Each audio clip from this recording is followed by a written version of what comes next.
ท่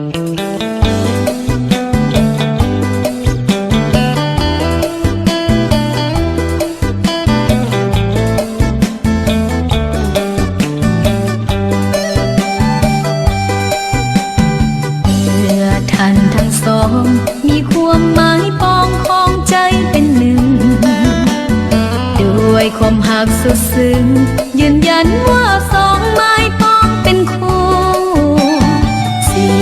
วิตทั้งสองหวังห่วงเป็นทองแผ่นเดียวคงอยู่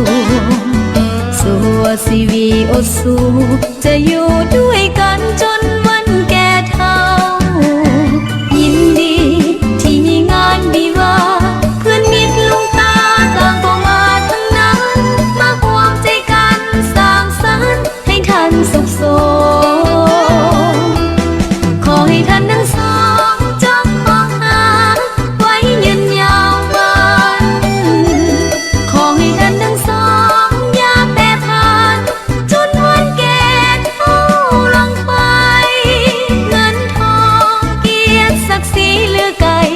เมื่อนึกสิ่งใดสมปรารถนาพังพลาดผิดมาอภัยให้กัน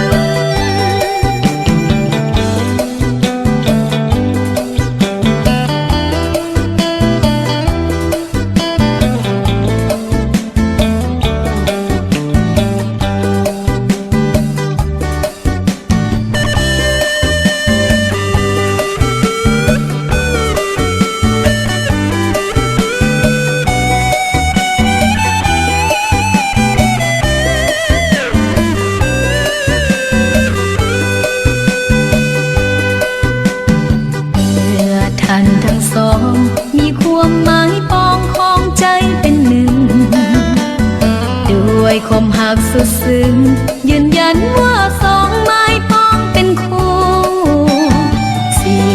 วิตทั้งสองหวังห่วงเป็นทองแผ่นเดียวคงอยู่สัวชีวิตอดสู้จะอยู่ด้วย